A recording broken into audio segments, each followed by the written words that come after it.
इससे पहले मैं आपको एक बार मिल चुका हूँ एंड मुझे पता है कि अपने बच्चों के लिए काफ़ी काम करने के लिए कुछ कोई मुख्यमंत्री होगा कि जो पहले दिन बच्चों के लिए कुछ करना चाह बना है नॉट इन झारखंड। उसके बॉर्डर आने के बाद वो आंगनबाड़ी चले जाते हैं, उसके बाद स्कूल चले जाते हैं, उसके बाद आपका सिस्टम उसको टेक केयर करता है जो हमारी तरफ से is the only request from our side. And मैं रिक्वेस्ट करूँगा कि आस्था हमारे कम्युनिकेशन ऑफिसर है वो आपको ये हमारे सारे बाल पत्रकार हैं और कॉन्फिडेंटली बोलना, बात करना, कम्युनिटी में अवेयरनेस फैलाना, लॉ हो या फाइन हो सकता है, सब कुछ करते हैं बच्चे। और अगला वर्ल्ड चिल्ड्रंस डे आएगा, वैक्सीन आ चुका होगा, होपफुली चीज़ें। Good afternoon sir. Good afternoon sir. मैं बाल पत्रकार करीम परवीन, मैं गवर्नमेंट +2 हाई स्कूल क्लास 11 की स्टूडेंट हूँ और मैं ये बाल पत्रकार कार्यक्रम से 2015 में जुड़ी और उस वक्त मैं क्लास 8 में थी। मेरे मम्मी पापा उस वक्त मेरी शादी करवाने वाले थे, तो मैं उस वक्त बाल विवाह के बारे में नहीं जानती थी, पर जब मैं बाल पत्रकार कार्यक्रम से जुड़ी तब मुझे बाल विवाह के बारे में पता चला। पापा मम्मी क्या करते हैं? मेरे पापा ऑटो ड्राइवर है और मेरी मम्मी हाउसवाइफ। फिर मैंने उनसे बताया बाल विवाह के बारे में, पर उन्होंने मेरी बातों को माइंड नहीं किया और फिर भी वो मेरी बाल विवाह कराना चाह रहे थे। फिर जो मेरे लिए रिश्ता लेकर आए थे, मैंने उनसे कहा कि मैं अभी सिर्फ 15 साल की हूँ और मैं 8th क्लास में, मुझे और पढ़ना है। पर उन्होंने मेरी बातों को नहीं माना क्योंकि मैं बहुत छोटी थी और बोल रहे थे तुम बच्ची हो, अभी नहीं कुछ बोलो। फिर मैंने उनसे बाल विवाह के जो कानून है उसके बारे में बताया, तब वो मेरे बाल विवाह उस वक्त रोक दिए। उसके बाद जब मैं क्लास 9 में थी तब मैं एक प्राइवेट स्कूल में थी। उस वक्त मेरी एक फ्रेंड थी, पूजा नाम था उसका, वो मेरे साथ ही पढ़ती थी। उसके मम्मी पापा ने भी उसका बाल विवाह कराना चाहा। एक दिन वो बहुत उदास थी, मैं उससे पूछी तो उसने अपने बाल विवाह के बारे में बताया। फिर मैं उसे सलाह दी कि जाकर अपने मम्मी पापा से बात करो, और वो जब बात की तो उसके मम्मी पापा भी नहीं माने। फिर एक दिन जब उसकी मम्मी उसे स्कूल लेने आई तब मैंने उसकी मम्मी से बात किया, पर उसकी मम्मी मेरी बात नहीं मानी। और फिर मैंने उन्हें बाल विवाह के बारे में बताया कि अगर आप इसका बाल विवाह कराएंगी तो अगर हम लोग जाकर पुलिस में बोल दें या फिर अपने शिक्षक को बताएंगे तो आपके खिलाफ एक्शन लिया जाएगा। फिर उन्होंने मेरी बातों को मानी और अभी वो क्लास 11 में पढ़ रही है। इसी तरह मैंने अपनी और अपनी फ्रेंड की बाल विवाह रोका। पहले तो बाल दिवस के शुभ अवसर पर आप सब लोगों को बहुत बहुत शुभकामनाएं, सभी बच्चों को और यूनिसेफ के सभी सम्मानित सदस्यों को। ये यूनिसेफ के द्वारा बाल पत्रकार का जो मुहिम है, ये आप लोगों ने बहुत अच्छा इसकी परिकल्पना की है, लेकिन इस बाल पत्रकार का एक बहुत बड़ा चुनौती भी है। ये आसान नहीं है।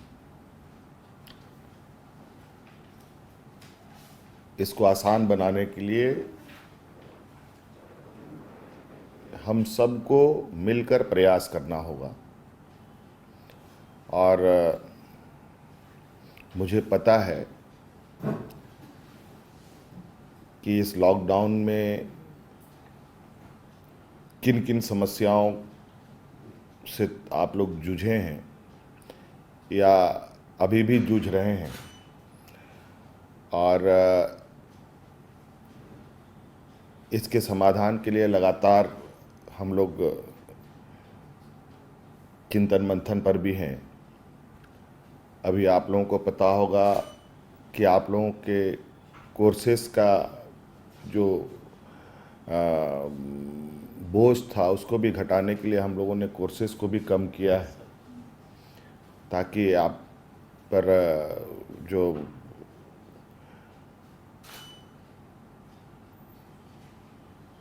समय व्यवस्था और सब कारणों से कोर्स पूरे नहीं हो पाते हैं। इसे मद्देनज़र हमारे पूर्वज तो पढ़े लिखे नहीं थे, लेकिन आज उन्हीं के बदौलत आज यहाँ पर है। आज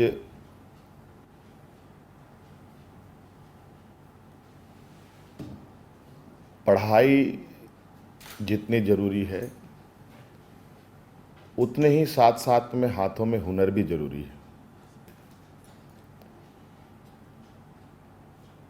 भगवान ने मनुष्य को 2 हाथ 2 पैर और सोचने की क्षमता, देखने की क्षमता, सूंघने की क्षमता, सुनने की क्षमता इसीलिए दी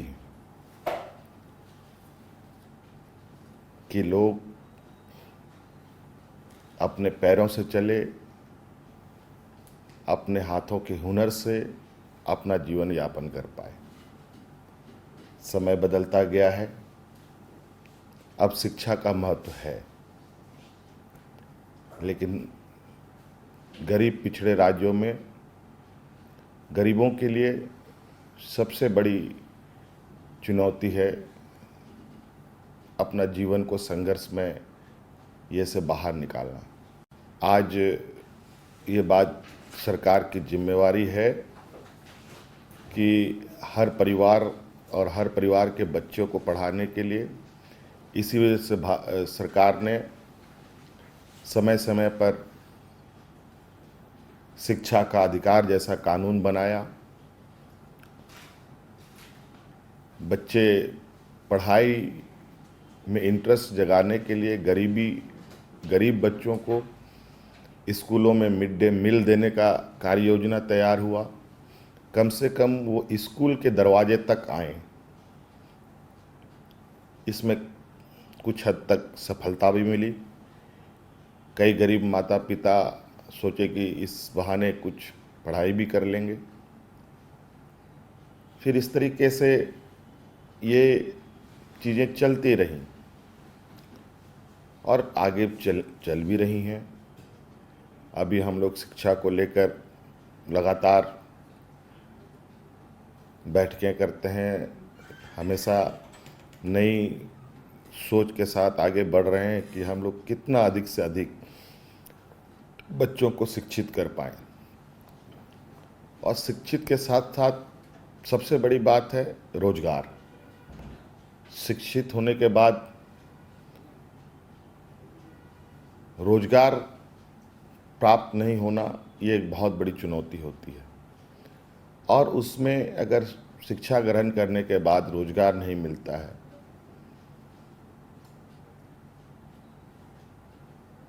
तो वो छात्र, वो नौजवान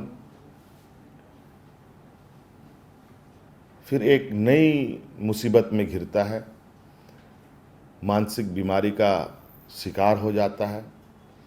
कहीं कहीं रोजगार के अभाव में, रोजगार नहीं के मिलने के अभाव में कई नौजवान आत्महत्या भी करते हैं।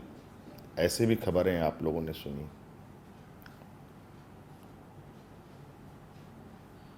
इसलिए बहुत सारी चीज़ें एक साथ इसके साथ जुड़ी हुई हैं जो हमें लेके चलनी है। और हम हुनरमंद बनाने के लिए बच्चों को बचपन से ही शिक्षा के साथ साथ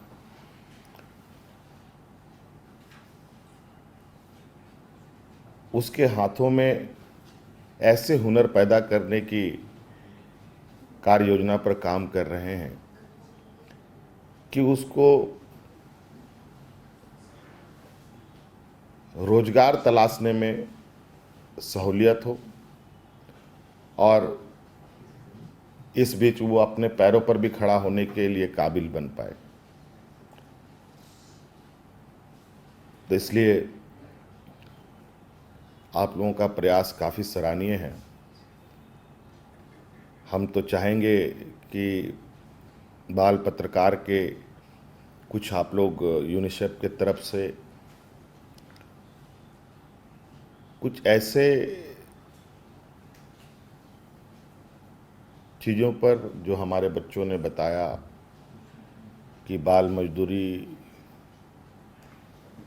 नहीं होनी चाहिए, बाल विवाह नहीं होनी चाहिए, और भी ऐसे कई चीज़ें हैं जिनको बच्चों के साथ साथ उनके माता पिता तक हम इसकी जानकारी दें।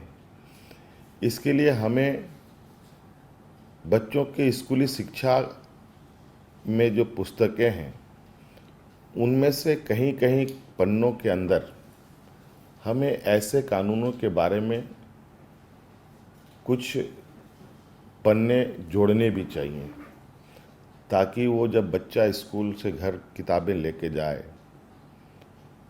तो उनके माता पिता की भी नज़रें उन किताबों पर पड़े, ताकि वो भी देखे कि ये इस तरीके की चीज़ें हैं।